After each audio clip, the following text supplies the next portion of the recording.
18তম নিবন্ধনে পাশে হারটা কেমন হতে পারে সেটা আমরা আলোচনা করব। তার আগে এই 16তম নিবন্ধন যদি আমরা লক্ষ্য করি, তো 16তম নিবন্ধন লিখিত পাস করেছিল 22,456 জন, মানে লিখিত পাস করেছে 22,456 জন পাস করেছে। এখন আসলে ভাইবা এবং অনুপস্থিতি, তার মানে এটা ফেলের সংখ্যা। তো ফেলটা হচ্ছে ভাইবা অনুপস্থিতি, মোট হয়েছে কত 1014 জন, আর বাকি সবাই কিন্তু পাস। এখন পাশে হার ছিল 93.77। এখন যেহেতু মানে ভাইবাতে ফেল সংখ্যা খুবই কিন্তু কম, অনুপস্থিত, তা আমরা 1400 জনের মধ্যে দেখা যাচ্ছে যে যদি কার অনুপস্থিতি 500 হয় তাহলে 900 ফেল করছে।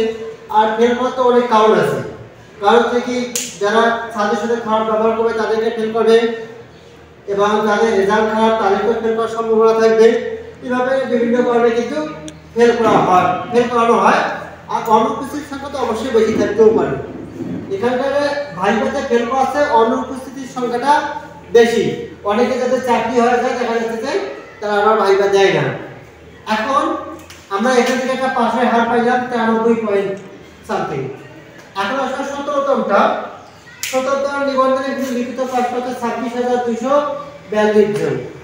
এই 26,242 জন কিন্তু লিখিত উত্তীর্ণ হয়েছে। এখন আসলে ভাইবা এবং অনুপস্থিতি টোটাল ফেল হয়েছে 1500 জন।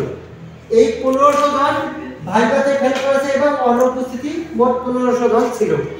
এখন সেক্ষেত্রে পাশের হারটা ছিল 94.29%।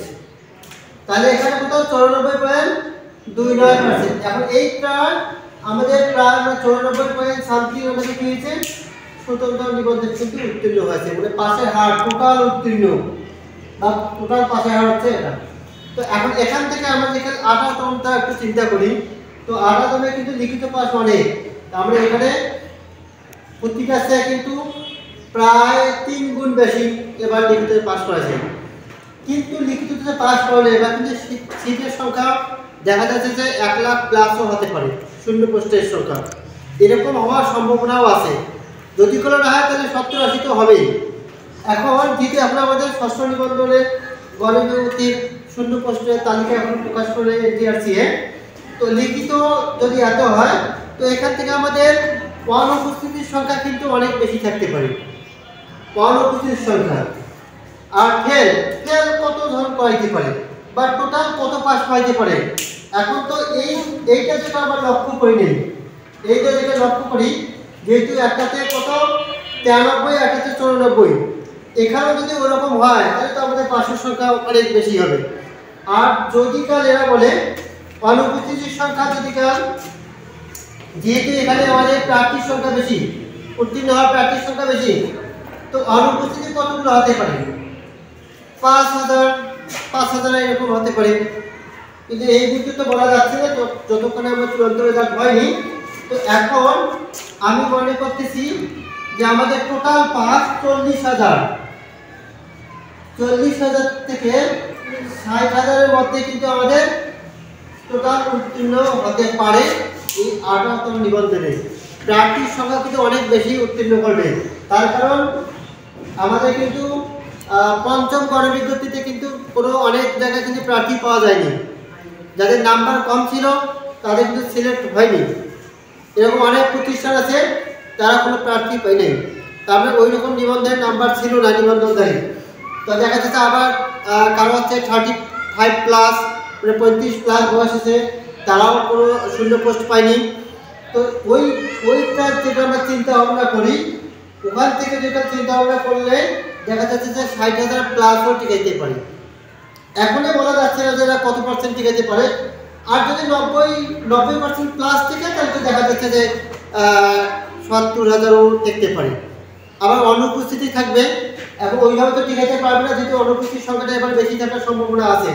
কেন তাদের চাকরি হয়েছে, যাদের বয়স শেষ, দেখা যাচ্ছে অনেকেরই কিন্তু 35+ হয়ে গেছে, তাদের কিন্তু অনেকে ভাইবা দিতে গেছে, আবার অনেকে ভাইবা দিতে যাচ্ছে না।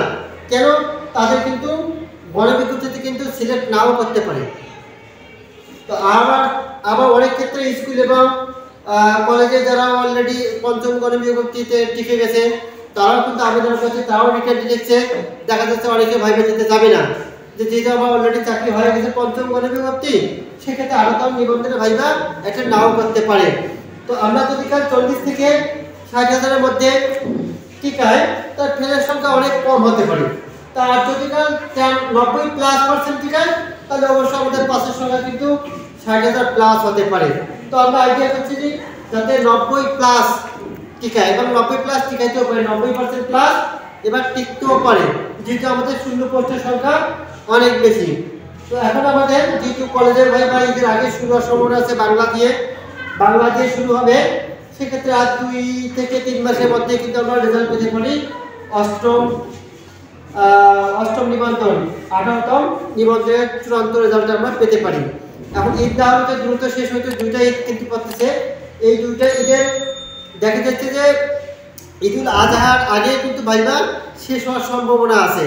যদি ভাইবা শেষ হয় তাহলে আমরা চূড়ান্ত রেজাল্টটা পেলে বুঝতে পারবো যে আসলে কতগুলো টিকাচ্ছে, এবং রেজাল্ট হওয়ার সাথে সাথে আমরা ষষ্ঠ গণ বিজ্ঞপ্তির শূন্য পোস্টের তালিকাটাও প্রকাশ করতে পারবো।